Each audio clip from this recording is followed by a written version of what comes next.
কি ভাই, ভালো আছো তো? হ্যাঁ, ভালো আছি বই কি। তোমার খবর কি?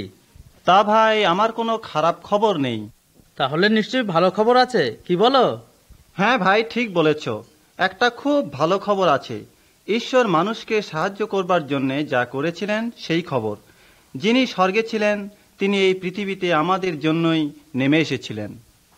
তিনি কে জানো? তিনি হলেন প্রভু যীশু খ্রিস্ট। হ্যাঁ ভাই, আমি তার নাম শুনেছি। আর তার বিষয়ে শুনেছি যে তিনি খুব দয়ালু ছিলেন এবং তার কোনো পাপ ছিল না। হ্যাঁ, ঠিকই শুনেছ। তিনি এই জগৎ সৃষ্টি করেছিলেন। চাঁদ, সূর্য, তারা, পশু পাখি, মানুষ, এসবই তার সৃষ্টি। তিনিই সত্যিকারের ঈশ্বর। কিন্তু তিনি যখন এই জগতে ছিলেন তখন কি অনেক দুঃখ ভোগ করেননি? কেন তিনি তা করেছিলেন? শয়তানের হাত থেকে মানুষকে বাঁচাবার জন্য তিনি এই জগতে এসেছিলেন। পৃথিবীর লোকেরা ঈশ্বরের কাছ থেকে অনেক দূরে সরে গিয়ে নরকে যাবার পথেই চলেছিল। মরবার পরে তাদের আত্মা সেই নরকের আগুনের মধ্যে চিরকাল ধরে যন্ত্রণা ভোগ করতে যাবার জন্য প্রস্তুত হয়েছিল। নরকে যাবার হাত থেকে মানুষকে বাঁচাবার জন্যই কি যিশু এই জগতে এসেছিলেন? হ্যাঁ ভাই, তা করতে গিয়ে এই জগতে সব পাপের জন্য তাকে খুবই দুঃখ ভোগ করতে হয়েছিল। আমাদের পাপের জন্য তিনি নিজেকে উৎসর্গ করেছিলেন। ভাই, তিনি আমাদেরই জন্য মরেছিলেন।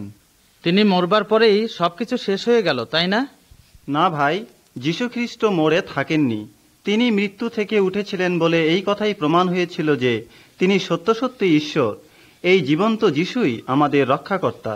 তিনি আমাদের পাপ দূর করে দিতে পারেন। তার পথে চলবার জন্যে তিনি আমাদেরকে শক্তি দিতে পারেন। এই পথই আমাদেরকে চিরকাল ধরে ঈশ্বরের কাছে থাকবার জন্য নিয়ে যায়।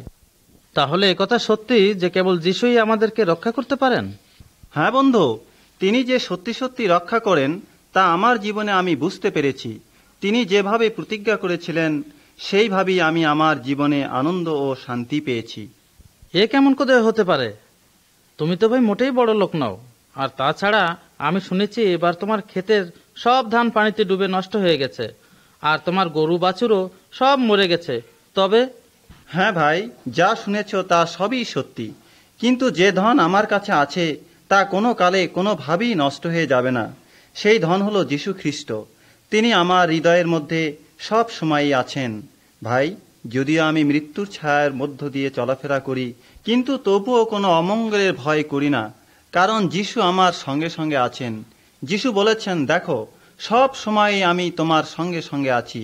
আমি তোমাকে কখনো ছেড়ে চলে যাব না। কিন্তু বন্ধু, তোমার কি খাওয়া পড়া, ঘর বাড়ি এসবের দরকার নেই? সেগুলো কি আমাদের জীবনে বিশেষ দরকারি বিষয় নয়? হ্যাঁ ভাই, সেগুলো দরকারি বই কি, কিন্তু এসবের চেয়েও আরো বেশি দরকারি বিষয় এই যে যিনি আমার জন্য প্রাণ দিয়েছিলেন তাকে বিশ্বাস করা এবং ভালোবাসা। যিশু বলেছেন যে প্রথমে তোমাদেরকে ঈশ্বরের রাজ্য ও ধার্মিকতার জন্য চেষ্টা করতে হবে, তারপর তোমাদের যা কিছু দরকার তা সবই তোমরা পাবে। ভাই, তোমার কথাগুলো আমার মনকে সত্যি নাড়া দিয়েছে। আমি দেখতে পাচ্ছি যে দুঃখ কষ্ট থাকলেও যীশুখ্রিস্ট তোমার মনে কিরকম শান্তি আর আনন্দ দিয়েছেন। এইবার আমি বুঝতে পেরেছি আমাকে কি করতে হবে।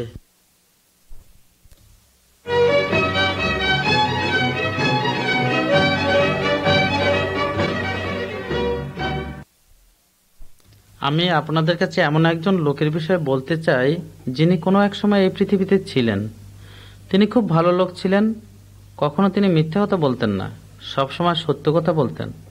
সব লোকেরা তার কথা শুনতে ভালোবাসত। এই লোকটির অনেক ক্ষমতা ছিল। একবার তিনি একজন অন্ধ লোকের চোখে হাত দেওয়াতে তার চোখ খুলে গিয়ে সে দেখতে পেয়েছিল। আর একদিন 10 জন কুষ্ঠরোগীকে তিনি ভালো করে দিয়েছিলেন। এ তো সামান্য ব্যাপার, কিন্তু এসবের চেয়ে আরো বড় ব্যাপারের কথা তো আপনি শোনেননি। কোনো এক সময় একদল লোক একটা মরা মানুষকে কবর দিতে নিয়ে যাচ্ছিল। তাদের পেছনে পেছনে মরা লোকটির মা কাঁদতে কাঁদতে চলেছিল। এই দেখে তার মনে খুব দয়া হলো। তিনি সোজা গিয়ে সেই মরা লোকটির সঙ্গে কথা বললে সে নিঃশ্বাস নিতে লাগলো আর বেঁচে উঠল। এই আশ্চর্য ব্যাপার দেখে সবাই খুব খুশি হয়েছিল। এই যে ভালো লোকটি, কে উনি? লোকটি সত্যিই বড় ভালো ছিলেন, কিন্তু যারা অন্যায় কাজ করতে ভালোবাসত তারা তাকে খুব ঘৃণা করত। একদিন সেই দুষ্ট লোকেরা তাকে ধরে কাছারিতে নিয়ে গেল। তারা তার বিষয়ে মিথ্যা কথা বলে তাকে খুব মারধর করলো এবং তার গায়ে থুতু দিল।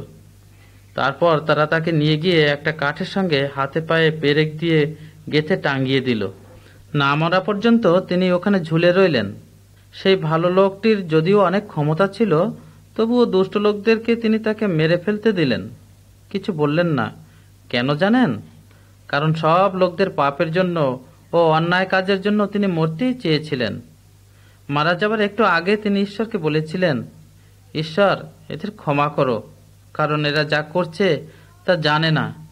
তিনি মারা গেলে পর তাকে কবর দেওয়া হয়েছিল, কিন্তু তিনি কবরে রইলেন না। তৃতীয় দিনে তিনি আবার কবর থেকে উঠলেন। তার শিষ্যরা তাকে দেখতে পেয়েছিল। তিনি তাদের সঙ্গে কথা বলেছিলেন ও খেয়েছিলেন। স্বর্গে ঈশ্বরের কাছে ফিরে যাবার আগে তিনি তার বন্ধুদের বলেছিলেন, তোমরা আমার কথা সব লোকদের কাছে গিয়ে বলো এবং তাদের শিক্ষা দাও। যারা তোমাদের কথা শুনে আমার উপর বিশ্বাস করবে, ঈশ্বর তাদের পাপ ক্ষমা করে তাদের পাপে ভরা অন্তর পরিষ্কার করে দেবেন। সব লোকদের পাপ থেকে উদ্ধার করবার জন্যই আমি মরেছিলাম। যারা আমার উপর বিশ্বাস করবে তাদেরকে আমি স্বর্গে আমার কাছে নিরাপদে থাকবার জন্য নিয়ে আসব। যে লোকের কথা আমি এতক্ষণ বললাম, তিনি কে? তিনি হলেন ঈশ্বরের পুত্র। ঈশ্বর মানুষকে ভালোবাসেন বলে মানুষকে পাপের হাত থেকে উদ্ধার করবার জন্য তার পুত্রকে এই জগতে পাঠিয়ে দিয়েছিলেন। যারা তার উপর বিশ্বাস করবে তাদেরকে তিনি গ্রহণ করবেন এবং রক্ষা করবেন। তারা যখন মরে যাবে তখন তিনি তাদের আত্মাকে ঈশ্বরের কাছে থাকবার জন্য নিয়ে যাবেন। সেই ভালো লোকটির নামটা কি? তার নাম কি আপনি কোনোদিন শুনেছেন? তার নাম হলো যীশু খ্রিস্ট। পৃথিবীর সব লোকদের কাছে ঈশ্বরের সবচেয়ে বড় দান এই যীশু খ্রিস্ট। ঈশ্বরের দেওয়া এই দান আমাদের গ্রহণ করা উচিত, কারণ কেবল যীশু খ্রিস্টই আমাদের পাপ ক্ষমা করতে পারেন। কেবল তিনিই আমাদের পাপে ভরা হৃদয় পরিষ্কার করতে পারেন। তিনি আমাদেরকে ভালো মানুষ করতে পারেন এবং স্বর্গে থাকবার অধিকার দিতে পারেন। আসুন আমরা তাকে ফিরিয়ে না দিয়ে তার উপর বিশ্বাস করি। দেখো প্রেমের মহাসাগর, দয়ার মহাপ্লাবন হয়, এসে জীবন দাতা মরেন, মোদের জীবন করতে ক্রয়। তাহার কথা কি না বলি, তার প্রশংসা কি না গায়। এমন অসীম প্রেম কি কেহ চিরকাল ভুলিয়া রয়। দেখো প্রেমের মহাসাগর, দয়ার মহাপ্লাবন হয়, এসে জীবন দাতা মরেন, মোদের জীবন করতে ক্রয়। তাহার কথা কে না বলে, তার প্রশংসা কে না গায়। এমন অসীম প্রেম কি কেহ চিরকাল ভুলিয়া রয়। অনেক অনেক বছর আগে এই পৃথিবীতে কোনো লোকজন, কোনো পশু পাখি বা কোনো গাছপালা কিছুই ছিল না।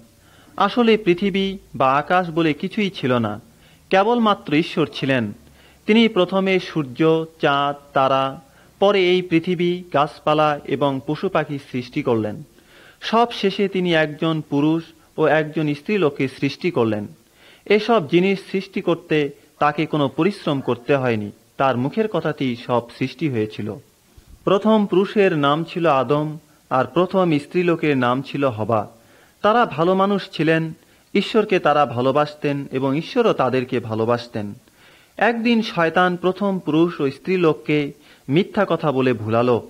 এই শয়তান ছিল মন্দ আত্মাদের মধ্যে সবার বড়। ঈশ্বর মানুষকে আগেই বলেছিলেন, যদি তারা শয়তানের কথা মতো চলে তবে তারা নিশ্চয়ই মরবে, কিন্তু তবুও তারা শয়তানের কথা শুনে ঈশ্বরের বন্ধুত্ব হারালো। দুঃখ আর রোগব্যাধি তাদের মধ্যে দেখা দিল।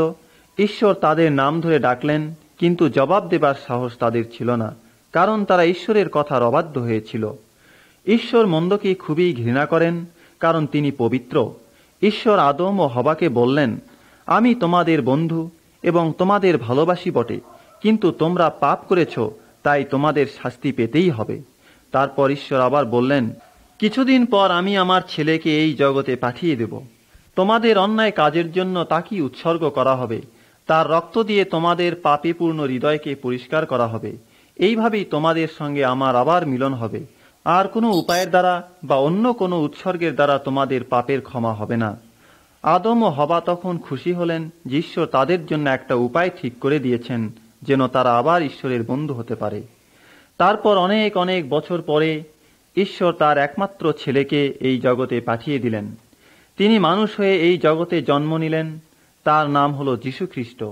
জগতের সব লোকদের পাপের জন্য তিনি নিজের জীবন দিয়েছিলেন এবং এই মৃত্যুর মধ্য দিয়েই তিনি আমাদের পাপের শাস্তি নিয়েছিলেন।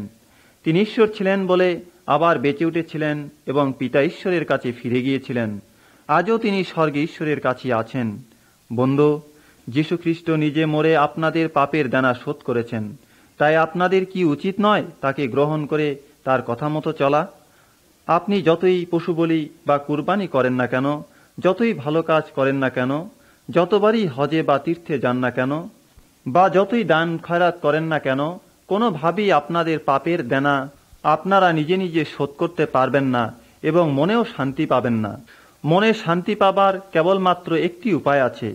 পাপের পথ ছেড়ে দিয়ে যিশুর কাছে এসে আপনাদের সমস্ত পাপ তার কাছে স্বীকার করুন। তাকে বলুন তিনি যেন আপনাদের সমস্ত পাপ ক্ষমা করে আপনাদের পাপে ভরা কালো হৃদয় পরিষ্কার করে দেন। তার কথা মতো চলুন, তবেই আপনারা মনে শান্তি পাবেন। কারণ ঈশ্বর জগৎকে এমন প্রেম করিলেন, কারণ ঈশ্বর জগৎকে এমন প্রেম করিলেন, যে আপনার একজাত পুত্রকে দিলেন, যে আপনার একজাত পুত্রকে দিলেন। কারণ ঈশ্বর জগৎকে এমন প্রেম করিলেন, কারণ ঈশ্বর জগৎকে, যে কেহ তাহাতে বিশ্বাস করে সে নাশ না হয়, কিন্তু অনন্ত জীবন পায়। কারণ ঈশ্বর জগৎকে এমন প্রেম করিলেন, কারণ ঈশ্বর জগৎকে। ঈশ্বর মানে যিনি এই পৃথিবী ও স্বর্গ তৈরি করেছেন, জগৎকে এমন ভালোবাসলেন। এর মানে হলো ঈশ্বর জগতের লোকদের এত ভালোবাসলেন যে তার একমাত্র পুত্রকে দান করলেন। পাপের জন্য মানুষ যে কিভাবে ধ্বংস হতে যাচ্ছিল তা ঈশ্বর দেখলেন এবং আমাদেরকে পাপের হাত থেকে রক্ষা করবার জন্য একটা উপায় ঠিক করলেন। সেই উপায় হলো তার একমাত্র পুত্র যীশু খ্রিস্ট। যিশু আমাদের বদলে আমাদের পাপের শাস্তি গ্রহণ করে ক্রুশ কাঠের উপরে কষ্টভোগ করে মরলেন, যেন যে কেউ তার উপর বিশ্বাস করে সে বিনষ্ট না হয়। এই কথার মানে হলো যে কেউ যীশুখ্রিস্টের সেই ক্রুশের মৃত্যুর উপর বিশ্বাস করে পাপের ক্ষমা পায়, সে কখনো নরকে শাস্তি ভোগ করবে না। যিশুর ক্রুশ ঈশ্বরের ভালোবাসার কথা আমাদের জানায়, আর আমাদেরকে এই কথা বলে যে যদি আমরা পাপের বিচারের হাত এড়াতে চাই তবে আমাদেরকে খ্রিস্টের কাছে আসতে হবে। ঈশ্বর মোটেই চান না যে কোনো মানুষ পাপের জন্য ধ্বংস হয়, কিন্তু অনন্ত জীবন পায়। ঈশ্বর বলেছেন যারা তাকে মানে যীশু খ্রিস্টকে গ্রহণ করবে তাদেরকে তিনি নিজের পুত্র হবার অধিকার দিবেন। বন্ধু, আপনাকে আর কিছুই করতে হবে না, কেবল পাপের পথ ছেড়ে দিয়ে খ্রিস্টের কাছে আসতে হবে এবং তাকে বিশ্বাস করতে হবে। তাহলেই আপনি পাপের ক্ষমা পাবেন এবং মরবার পরে চিরকাল যিশুর সঙ্গে বেঁচে থাকতে পারবেন। চিরকাল যিশুর সঙ্গে বেঁচে থাকাকেই অনন্ত জীবন বলে। ঈশ্বর আপনাকে কত ভালোবেসেছেন, তার সেই ভালোবাসার বদলে কি তার পুত্র যীশু খ্রিস্টকে আপনার উদ্ধারকর্তা বলে গ্রহণ করবেন না? যদি তা করতে চান তবে দেরি করবেন না, হয়তো কাল আর সুযোগ হবে না।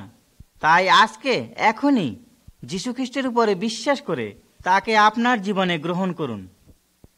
কারণ ঈশ্বর জগৎকে এমন প্রেম করিলেন, কারণ ঈশ্বর জগৎকে এমন প্রেম করিলেন যে আপনার একজাত পুত্রকে দিলেন, যে আপনার একজাত পুত্রকে দিলেন। কারণ ঈশ্বর জগৎকে এমন প্রেম করিলেন, কারণ ঈশ্বর জগৎকে যে কেহ তাহাতে বিশ্বাস করে সে নাশ না হয় কিন্তু অনন্ত জীবন পায়। কারণ ঈশ্বর জগৎকে এমন প্রেম করিলেন, কারণ ঈশ্বর জগৎকে। জগতে একটি আশ্চর্য ব্যাপার ঘটেছিল। আমি তোমাদের সেই আশ্চর্য ঘটনার কথা আজ বলবো। যদিও এটা অতি আশ্চর্যজনক, তথাপি এটা হচ্ছে বাস্তব সত্য। আমি চাই যেন তোমরা এই বিষয়টি জানো, কারণ এটা তোমাদের মনে শান্তি ও আনন্দ আনবে। ঘটনাটা কি? ঘটনাটা হচ্ছে এই যে মানুষ যীশু খ্রিস্ট মৃতদের মধ্য থেকে পুনরুত্থিত হয়েছিলেন। কিন্তু তিনি কি ক্রুশে মরেন নাই? হ্যাঁ, তিনি মরেছিলেন, কিন্তু 3 দিন পরে আবার তিনি কবর থেকে উঠেছিলেন। কিন্তু এ হচ্ছে শত শত বছরের পুরানো কথা, এটা যে সত্য কেমন করে জানো?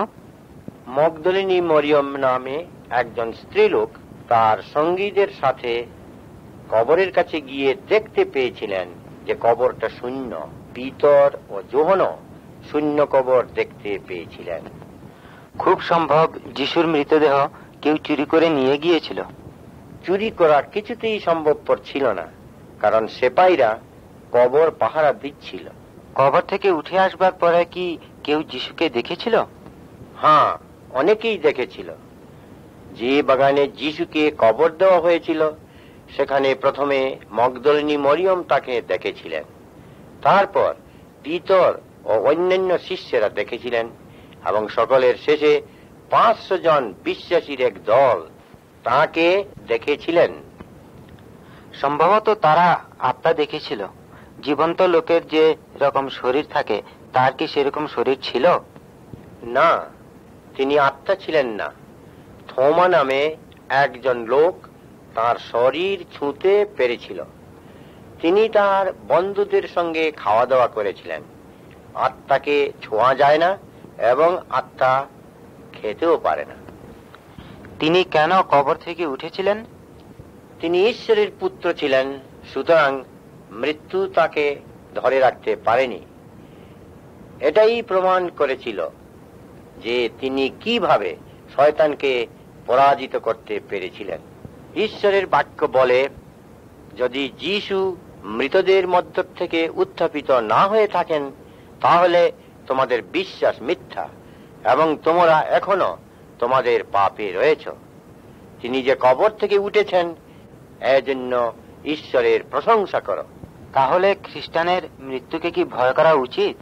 না, কারণ খ্রিস্টানের মৃত্যু হলে প্রভু যীশু খ্রিস্টের সঙ্গে থাকবার জন্য সে সোজা স্বর্গে যায়। এখন যীশু খ্রিস্ট কোথায়? স্বর্গে আমাদের জন্য পিতার কাছে প্রার্থনা করছেন। যদি তিনি স্বর্গে থাকেন তাহলে তিনি পৃথিবীর লোকদের কাছ থেকে নিশ্চয়ই অনেক দূরে আছেন। মোটেই না। যারা তাতে বিশ্বাস করে তিনি তাদের প্রত্যেকের অন্তরের মধ্যে আছেন। তিনি আমাদের তার ইচ্ছা জানান যেন আমরা স্বর্গের পথ ছেড়ে বিপথে না যাই। কি মহানন্দ উপস্থিত, কি জয় যিশুর উত্থানে, পাপ অন্ধকার হয় অন্তর্হিত, কাল নিশি অবসানে। হালেলুয়া বলো জয়, যিশু হইলেন মৃত্যুঞ্জয়, পাপের জন্য ত্রাণোদয়, ধন্য ধন্য ধন্য। প্রভাতী তারা প্রকাশ পায় প্রভুর পুনরুত্থানে, ওই ত্রাণ সূর্য দেখা যায় তাহার স্বর্গারোহণে। হালেলুয়া বলো জয়, যিশু হইলেন মৃত্যুঞ্জয়, জয়, পাপের জন্য ত্রাণোদয়, ধন্য ধন্য ধন্য। তাই গেল মৃত্যুর অধিকার, কি শান্তি ত্রিভুবনে, আর খোলা হইল স্বর্গদ্বার, আনন্দ পাপীর মনে। হালেলুয়া বলো জয়, যিশু হইলেন মৃত্যুঞ্জয়, পাপীর জন্য ত্রাণোদয়, ধন্য ধন্য ধন্য। ওই স্বর্গে দূত গণে গায়, পুণ্য পুণ্য পুণ্য, আর প্রতিধ্বনি এই ধরায়, ধন্য ধন্য ধন্য। হালেলুয়া বলো জয়, যিশু হইলেন মৃত্যুঞ্জয়, পাপীর জন্য ত্রাণোদয়, ধন্য ধন্য ধন্য। কি পড়ছো ভাই? কিভাবে যীশুখ্রিস্ট মরেছিলেন সেই বিষয়ে পড়ছি। এখানে লেখা আছে, জেরুসালেম শহরের বাইরে কালভেরি বলে একটা জায়গায় তারা যিশুকে নিয়ে গেল। সেখানে তারা তার হাতে পায়ে পেরেক দিয়ে ক্রুশের সঙ্গে গেঁথে তাকে টাঙ্গিয়ে দিল। কেন তারা যিশুকে ক্রুশে দিয়েছিল? লোকেরা কি যিশুর উপর খুব বিরক্ত হয়েছিল? হ্যাঁ, কিন্তু শোনো, এর আসল কারণ হচ্ছে যিশু তোমার জন্য মরতেই চেয়েছিলেন। ঈশ্বর তোমাকে ভালোবাসেন, তাই তিনি যিশুকে তোমার জন্যই এই জগতে পাঠিয়েছিলেন। আমার জন্যে? এ তুমি কি বলছো? হ্যাঁ ভাই, খুব সত্যি কথাই বলছি।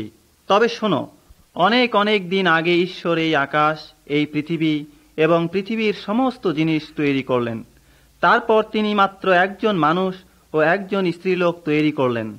সেই দুইজন মানুষ ঈশ্বরের অবাধ্য হয়ে প্রথমেই অন্যায় কাজ করল। তারপর তাদের বংশধরেরা ঈশ্বরকে ভুলে গিয়ে নানা রকম অন্যায় কাজ করতে লাগলো। এই সব লোকদের মধ্যে মাত্র একজন লোক ছিলেন যিনি ঈশ্বরকে ভালোবাসতেন।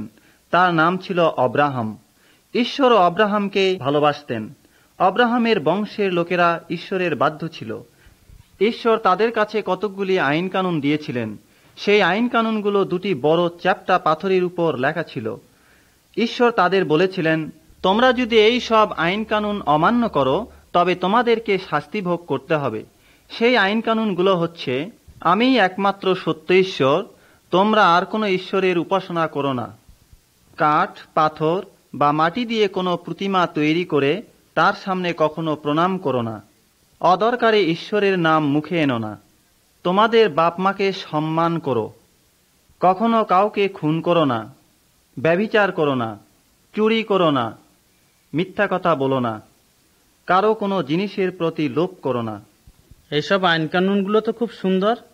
লোকেরা কি এইসব নিয়ম তখন পালন করেছিল? না ভাই, বড়ই দুঃখের বিষয় যে তারা সকলেই ঈশ্বরের নিয়ম ভেঙেছিল। শুধু তারা কেন, সমস্ত জাতি ঈশ্বরের নিয়ম অমান্য করেছে এবং করছে। তুমি এবং আমিও কি ঈশ্বরের এইসব আদেশ অমান্য করিনি? কিন্তু তবুও ঈশ্বর আমাদেরকে ভালোবাসেন। তিনি চান না যে আমরা তার আইন অমান্য করেছি বলে চিরদিন ধরে শাস্তি ভোগ করি। তাই তিনি আমাদেরকে এই চিরশাস্তির হাত থেকে রক্ষা করার জন্য তার পুত্র যীশুখ্রিস্টকে এই জগতে পাঠিয়ে দিলেন। আমাদের শাস্তি নিজে গ্রহণ করে যীশু আমাদের বদলে ক্রুশের উপরে মরলেন এবং কবর থেকে আবার বেঁচে উঠলেন। তারপর স্বর্গে ফিরে গেলেন। যারা যিশুর বন্ধু তাদের জন্য যিশু স্বর্গে জায়গা ঠিক করেছেন, যেন তারাও স্বর্গে তার কাছে গিয়ে থাকতে পারে। কিভাবে যিশুর বন্ধু হওয়া যায়? যিশু বলেছিলেন, আমি তোমাদের যা যা করতে বলেছি তা যদি তোমরা করো তবেই তোমরা আমার বন্ধু। যিশু আমাদের পাপ থেকে মন ফিরিয়ে তার উপর বিশ্বাস করতে বলেছেন। তুমি কি আজকে যিশুর কাছে পাপের ক্ষমা চেয়ে তাকে তোমার উদ্ধারকর্তা আর প্রভু হিসাবে গ্রহণ করবে? তা করলে তার বন্ধু হতে পারবে। পাপী কোথায় যাও, কোথায় যাও, ওই ক্রুশের দিকে যাও। যিশুর কাছে এসে এক নিমিষে দুঃখ শোক মিটাও। পাপে ভারাক্রান্ত পথশ্রান্ত আর কেন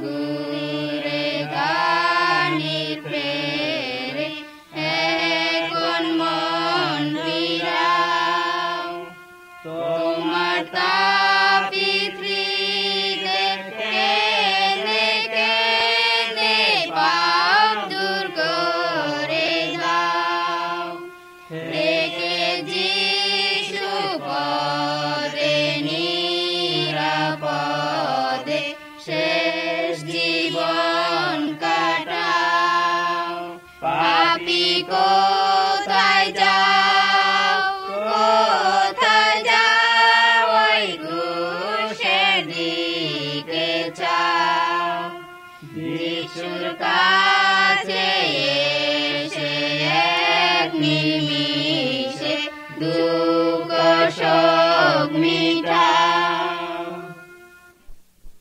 ও ভাই, কোথায় চলেছো তোমরা? আমরা যীশু খ্রিস্টের সুখবর সবাইকে জানাবার জন্য গ্রামে গ্রামে যাচ্ছি। এসব কথা কি বলতে তোমাদের একটু লজ্জাও লাগে না? না ভাই, লজ্জা কেন লাগবে? যীশু বলেছেন, যারা আমাকে লোকের সামনে স্বীকার করবে তাদেরকে আমিও আমার পিতা যিনি স্বর্গে আছেন তার সামনে স্বীকার করব।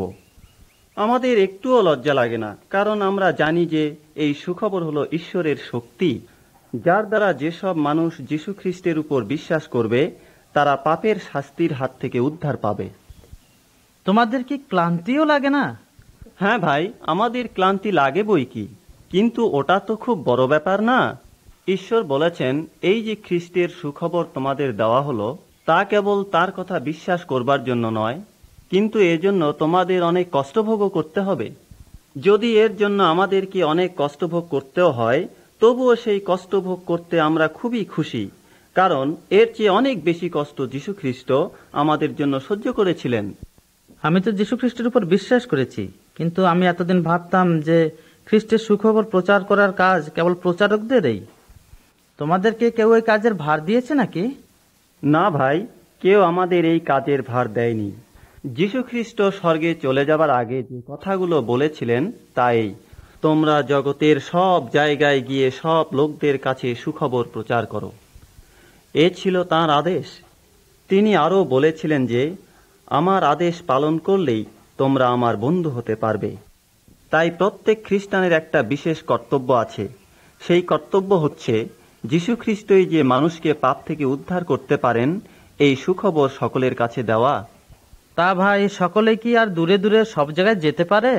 হ্যাঁ, তা সত্যি বটে যে সবাই তা পারে না, তবুও ঈশ্বরের সংবাদ সকলকে দেওয়ার যে বড় দায়িত্ব আমাদের সকলেরই আছে তা আমাদেরকে পালন করতেই হবে।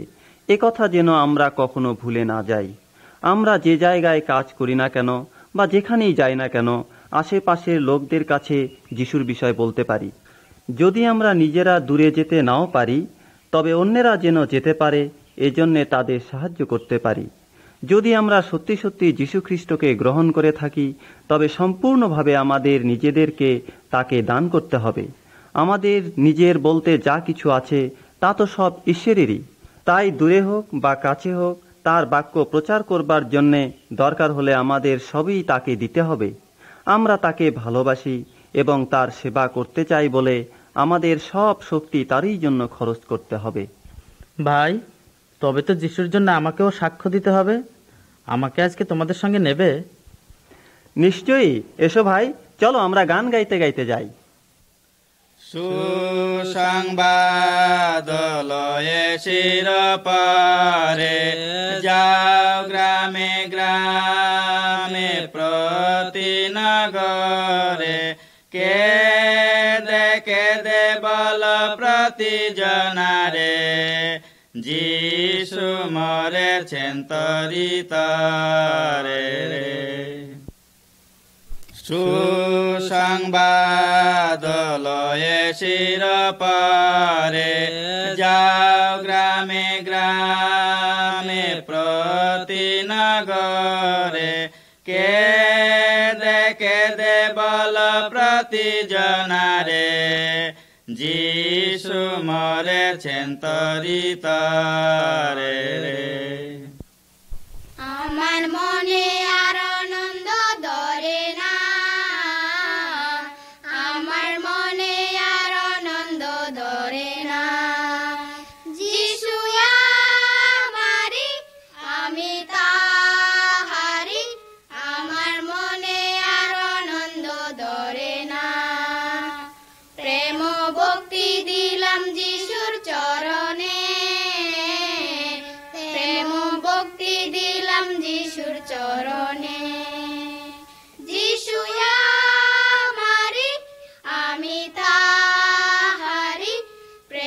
ভক্তি দিলাম যিশুর চরণে।